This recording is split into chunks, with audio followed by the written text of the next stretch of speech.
So hey guys, welcome to our new video. और आज हम लोग पढ़ने वाले हैं एक नया चैप्टर, एटम्स। तो एटम्स में पहली लाइन है अल्फा पार्टिकल स्कैटरिंग एक्सपेरिमेंट।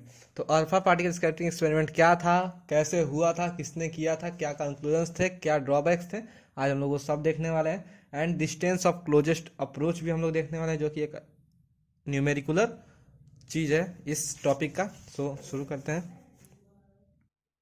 तो अल्फा पार्टिकल स्कैटरिंग एक्सपेरिमेंट। तो अल्फा पार्टिकल स्कैटरिंग एक्सपेरिमेंट का पूरा नाम है Rutherford's alpha particle scattering experiment. इसको रदरफोर्ड सर रदरफोर्ड साइंटिस्ट जी ने इसको किया था, बट इसको करवाया था इनके सजेशन पे इनके स्टूडेंट्स, जो इनके स्टूडेंट्स थे या उसको वॉलेंटियर कह लीजिए, स्टूडेंट्स एच गीगर और एंड अर्नस्ट मार्सडन ने इस एक्सपेरिमेंट को किया था इन 1911।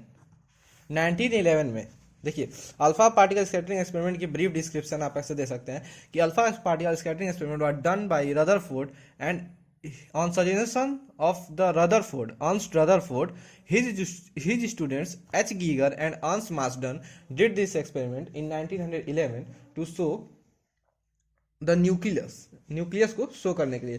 तो सबसे पहले हम लोग एक्सपेरिमेंटल सेटअप ड्रॉ करते हैं। Experimental setup. तो एक्सपेरिमेंटल सेटअप में सबसे पहले हमारे पास यहाँ पे एक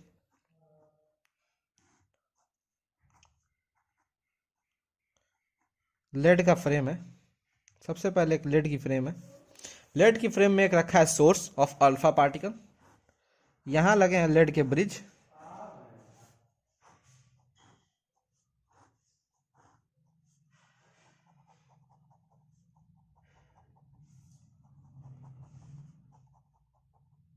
ये है लेड के ब्रिज और ये है स्क्रीन। यहाँ लगा हुआ है एक सिल्वर फॉयल, ठीक। और ये है आपकी स्क्रीन और ये एक movable detector, movable microscopic detector. अब चलिए हम लोग इसको नाम देते हैं। तो ये है आपका लेड का फ्रेम, लेड बॉक्स। ये source of alpha particle, source of alpha particle का काम कर रहा है। और ईच अल्फा पार्टिकल की जो एनर्जी है, अल्फा पार्टिकल एनर्जी जो है वो 5 मेगा इलेक्ट्रॉन वोल्ट से लेकर 7.7 मेगा इलेक्ट्रॉन वोल्ट तक है। और ये लेड बॉक्स का काम क्या है? यह यहाँ से, जैसे यहाँ से जो भी अल्फा पार्टिकल्स निकलते हैं, यहाँ से जो अल्फा पार्टिकल्स निकलते हैं उनको ये ऑब्जर्व कर लेता है एंड उसको सामने की डायरेक्शन में ही पुश करता है। ये है लेड ब्रिक्स। हम लोग को क्या चाहिए? हम लोग को एक तगड़ी अल्फा पार्टिकल्स की बीम चाहिए जो सिर्फ ऐसे जाए, ठीक, सीधी डायरेक्शन में जो ट्रेवल करे। जो ये फैल रही है ये अल्फा पार्टिकल्स की बीम, उसको ये लेड, अभी ये लेड बॉक्स ने ऑब्जर्व किया ना, तो ये भी लेड बॉक्स ऑब्जर्व कर लेता है और अल्फा पार्टिकल्स की एक थिन बीम बना देता है सामने की ओर। अब है ये एक गोल्ड फॉयल, गोल्ड फॉयल, और ये एक थिन गोल्ड फॉयल है, बहुत पतला है। बहुत पतला की मतलब 10⁻6 मीटर टू 10⁻−8 मीटर इसकी डायमेंशन है। इतनी कम डायमेंशन है कि इसके सिर्फ सिंगल लेयर, एटॉमिक लेयर ही आ सकती है इसमें, सिंगल एटॉमिक लेयर, ठीक। और ये है आपकी ZNS की स्क्रीन। अब होगा क्या, यहां से अल्फा पार्टिकल्स चले, ठीक है, एंड यहाँ गए एंड कुछ ऐसे चले गए थीटा एंगल पे। ये होता है स्कैटर्ड, स्कैटर्ड एंगल, ठीक है। और यहाँ पे डार्क स्पॉट आ गया। अब चलिए, ये था एक्सपेरिमेंटल सेटअप। अब हर एक्सपेरिमेंट के बाद उसकी ऑब्जर्वेशंस लिखी जाती हैं कि हमने क्या ऑब्जर्व किया। तो देखिए सबसे पहले एक्सपेरिमेंट में हुआ क्या कि लेड की बीम्स यहाँ से चली, यहाँ से लेड की बीम्स को हम लोगों ने क्या नाम है, सॉरी, अल्फा पार्टिकल्स की बीम यहाँ से चली एंड उसको हम लोगों ने यहाँ लेड बॉक्स को लगा के यहाँ पे उसको अल्फा पार्टिकल्स को सोक कर लिया, एब्जॉर्ब कर लिया एंड उसको सिर्फ सामने की डायरेक्शन में भेजा। लेड के ब्रिक्स का यहाँ पे काम ये है कि यह इलेक्ट्रॉन की बीम बनाती है, एंड जो कोलिमिनेट हो रही हैं अल्फा पार्टिकल्स, जो अल्फा पार्टिकल्स इधर उधर फैल रही हैं उनको एब्जॉर्ब कर लेती है। ठीक है, सामने क्या ये है गोल्ड की फॉइल। यह गोल्ड की फॉइल इतनी पतली है कि इसमें सिर्फ सिंगल एटॉमिक लेयर आ सकती है, सिंगल एटॉमिक लेयर इसलिए हमको चाहिए होती है कि हम लोग के इसमें से अल्फा पार्टिकल्स को पास कराना है, तो हम लोग ये नहीं चाहते हैं कि पीछे जो है उसके वजह से भी कुछ हो। सो सिर्फ एक ही लेयर हो, उसी में पता चलेगा हम लोग की क्या फिनोमिना हो रहा है। ठीक, तो ये थी पूरा एक्सपेरिमेंटल सेटअप और जेडएनएस की स्क्रीन है। तो ऑब्जर्वेशन लिखते हैं, ऑब्जर्व क्या किया हम लोगों ने ऑब्जर्वेशंस क्या ली। फर्स्ट ऑब्जर्वेशन थी कि अप्रॉक्स ऑल का मतलब 99.86, डाटा के अनुसार 99.86% alpha particles 99.86% alpha particles goes straight without deviated. ठीक है, इतने अल्फा पार्टिकल्स सीधे सीधे निकल गए। ये जो सीधे सीधे अल्फा पार्टिकल्स हैं, इतने अल्फा पार्टिकल्स सीधे सीधे निकल गए। सेकेंड ऑब्जर्वेशन क्या हुआ कि approx 0.14% alpha particles deviate from his path, अपने पाथ से डेविएट हो गए। कितना डेविएट हुए? Theta is greater then 1 degree, 1 degree से ज़्यादा डेविएट हुए। तीसरी ऑब्जर्वेशन क्या थी कि 1 of 10,000 अल्फा पार्टिकल्स, सॉरी 10,000 नहीं, 8,000 alpha particles deviate more than 90 degree, 90 degree से ज़्यादा डेविएट हुए, theta is greater than 90 degree. और चौथा क्या था, 1 in 10⁶ अल्फा पार्टिकल्स डेविएट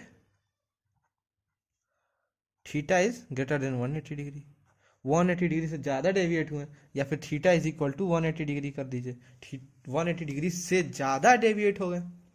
तो अब क्या हुआ, 180 डिग्री डेविएशन का मतलब हुआ कि अल्फा पार्टिकल यहाँ से गए, लड़े, फिर वापस आ गए।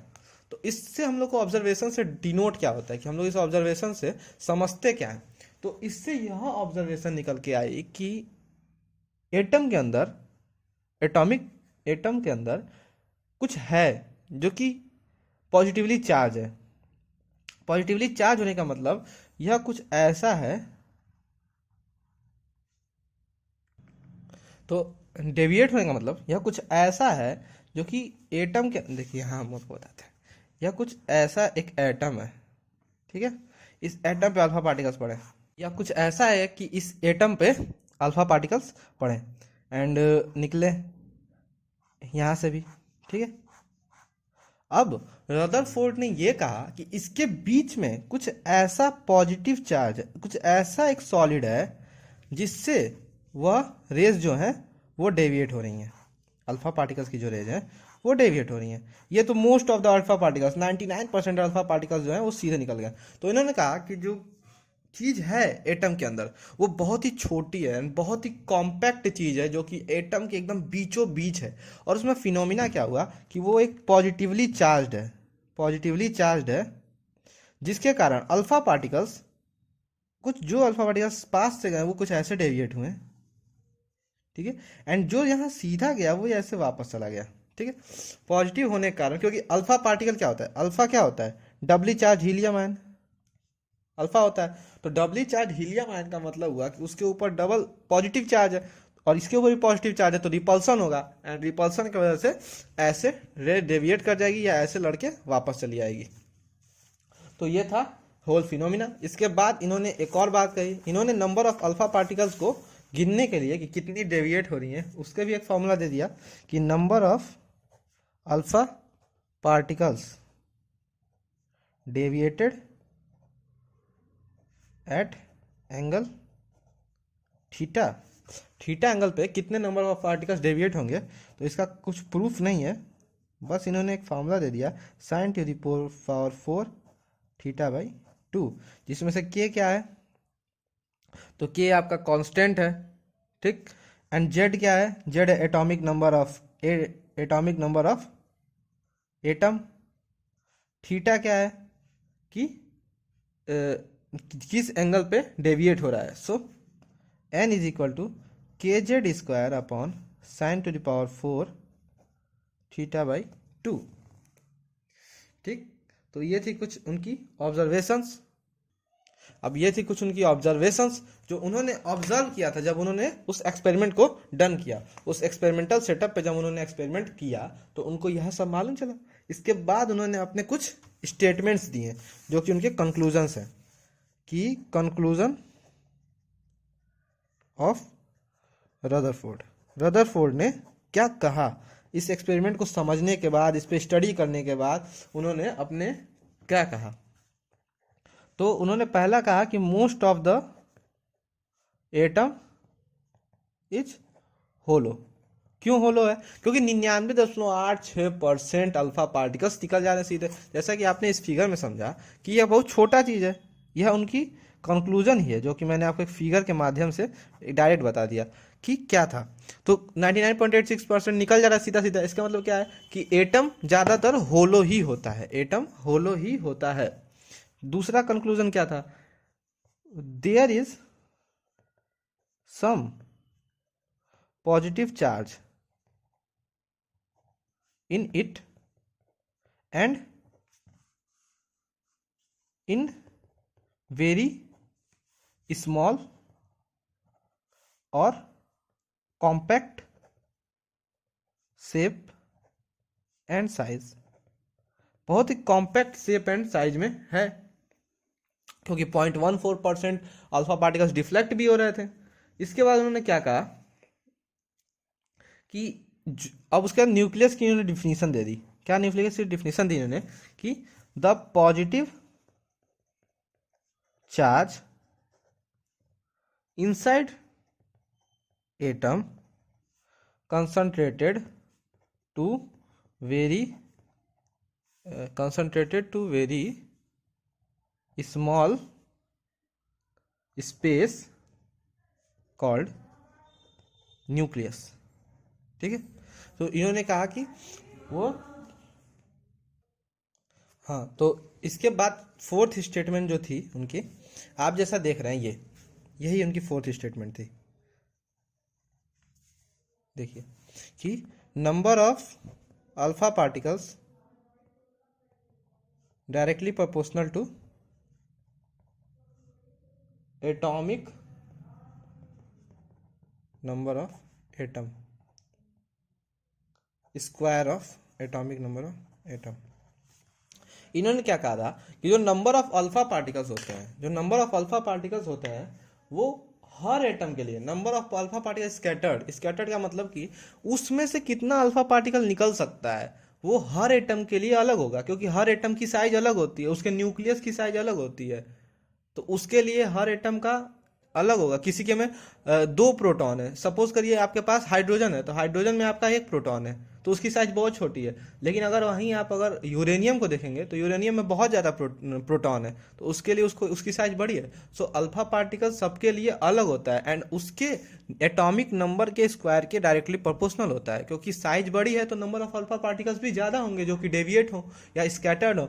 सपोज करिए अगर पास हीलियम का एटम है, तो हीलियम के एटम में से 10 अल्फा पार्टिकल्स पास कर रहे हैं, मतलब डेविएट कर रहे हैं 10 अल्फा पार्टिकल, तो इसका मतलब हुआ कि आपका जो Fe का क्रिस्टल होगा, Fe के क्रिस्टल में से Fe के एटम में से आपके ज़्यादा पास करेंगे, क्योंकि आप Fe का जो न्यूक्लियस है वो बड़ा है तो स्पेस ज़्यादा लेगा तो अल्फा पार्टिकल्स ज़्यादा कवर होंगे एंड उसके कारण डेविएशन ज़्यादा होगा। सो ये उन्होंने कहा था एंड उसके बाद जो पांचवा लाइन इन्होंने कहा था, ये इनकी बहुत बड़ी मिस्टेक हो गई थी। इनकी जगह इन्होंने एक चीज़ इसी का सुधार बोहर ने किया था अपने मॉडल में, और बहुत ही खूबसूरत ढंग से किया था, बहुत ज़्यादा इस्तेमाल नहीं किया था, बस अपने स्टडीज़ को, इन्हीं के एक्सपेरिमेंट को उन्होंने 1 साल तक स्टडी किया एंड उसके बाद अपने लॉग दिए, जो कि कई हद तक सही थे। तो उन्होंने कहा कि इलेक्ट्रॉन्स जो होते हैं वो न्यूक्लियस न्यूक्लियस पॉजिटिव चार्ज होता है, बट इलेक्ट्रॉन्स उससे अट्रैक्ट नहीं होते हैं। क्यों? देखिए क्या लिखते हैं वो, कि the electrons are negative charge but don't attract to nucleus. क्यों? क्योंकि न्यूक्लियस पॉजिटिव चार्ज होता है। बिकॉज उन्होंने यही बिकॉज में गलती की थी। इट यूटिलाइजेज, यह जो फोर्स लग रहा है पॉजिटिव निगेटिव के बीच, जो इलेक्ट्रोस्टैटिक फोर्स लग रहा है, it utilises this electrostatics force in centripetal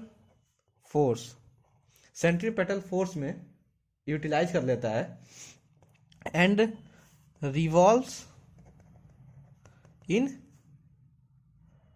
any circular orbit. बस यही उनकी गलती थी, यही जो है ये उनकी गलती थी, any circular orbit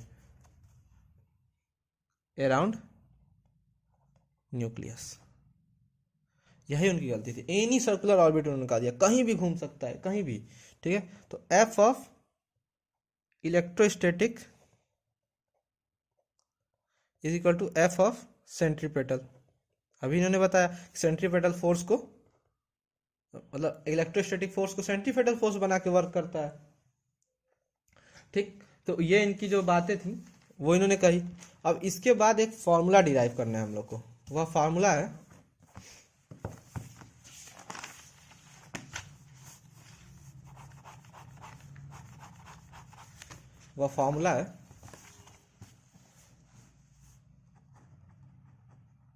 distance of closest approach. Closest approach का मतलब हुआ कि अगर कोई अल्फा पार्टिकल किसी न्यूक्लियस के पास जा रहा है, ठीक है, अल्फा पार्टिकल किसी न्यूक्लियस के पास जा रहा है एंड जाके डेविएट हो रहा है, जाके एकदम पास से जाके डेविएट हो रहा है, अल्फा पार्टिकल भी पॉजिटिवली चार्ज होता है, डबल पॉजिटिव चार्ज होता है उसके ऊपर, एंड न्यूक्लियस भी पॉजिटिव चार्ज है, तो उनके बीच एक रिपल्सिव फोर्स लग रही है। बट अल्फा पार्टिकल वहां जाके डेविएट हो रहा है, इसका मतलब क्या, वह अपनी एक्सपेंस ऑफ काइनेटिक एनर्जी पे वहां तक पहुंच रहा है। तो वह कितना क्लोज पहुंच सकता है, या फिर इसी को लोग कहते हैं और एस्टिमेशन ऑफ साइज ऑफ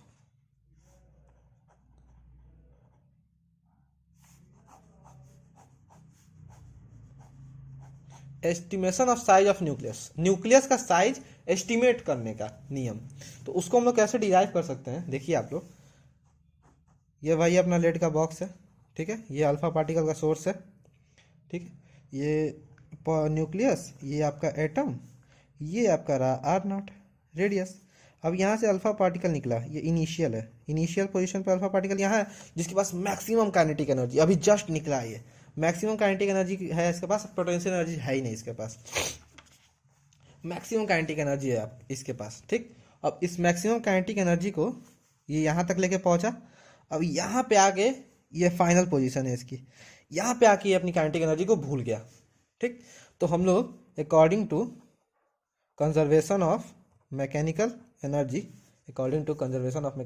पे कह सकते हैं कि kinetic energy initial plus potential energy initial is equal to kinetic energy final plus potential energy final. ठीक है, kinetic energy initial maximum kinetic energy है इसके पास, के ई मैक्स है, प्लस पोटेंशियल एनर्जी इस टाइम पे इसके पास कितनी होगी, के Q1 Q2 by infinity.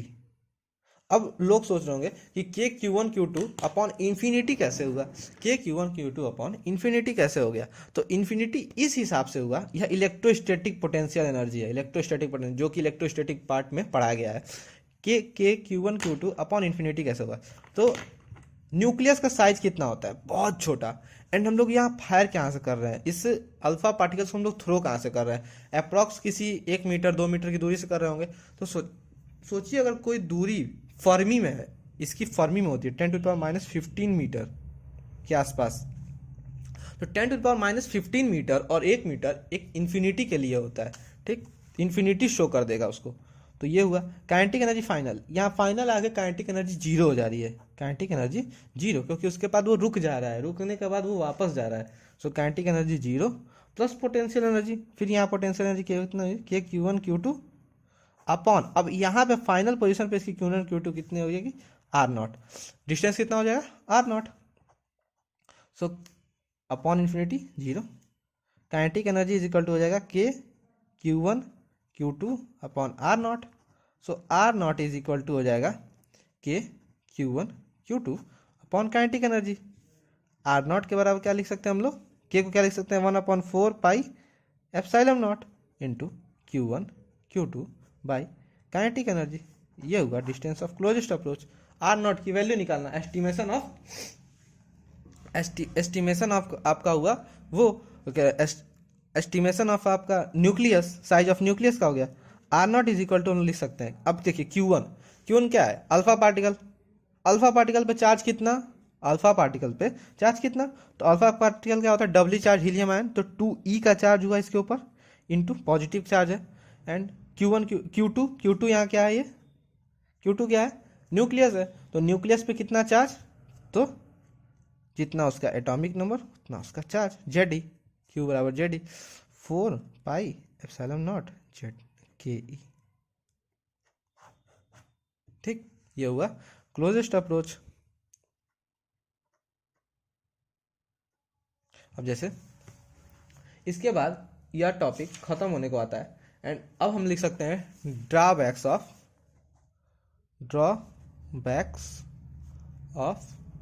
Rutherford model of atom, ठीक है, रदरफोर्ड मॉडल ऑफ एटम, बहुत शॉर्टकट यूज हो रहे हैं, ठीक है। तो सबसे पहला इन्होंने क्या किया था कि he can not explain stability of atom की स्टेबिलिटी इन्होंने नहीं बता पाया था, इन्होंने एटम की स्टेबिलिटी को डिफाइन ही नहीं कर पाए, ये एटम की स्टेबिलिटी को डिफाइन नहीं कर पाए। एंड सेकंड जो था वो था he can not explain discrete spectrum of light, या जो दोनों चीजें हैं discrete spectrum of light and stability of atom. Stability of atom से कहने का मतलब यह है कि इलेक्ट्रॉन एक्सेलरेशन के साथ है, ठीक है, discrete spectrum of light and stability of atom, discrete spectrum of atom होगा, sorry, discrete spectrum of atom and stability of atom, ये दोनों के दोनों टॉपिक जो नेक्स्ट वीडियो है बोहर एटॉमिक मॉडल, उसमें ज़्यादा अच्छे से समझ में आएगा। इसमें आप सिर्फ ये लिख लीजिए कि यह इन दोनों चीज़ों को नहीं बता पाए थे।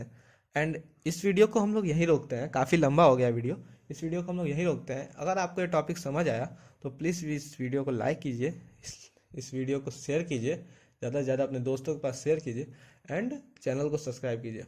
सो अगले वीडियो मिलते हैं जो कि है बोहर एटॉमिक मॉडल। सो बाय बाय गाइस।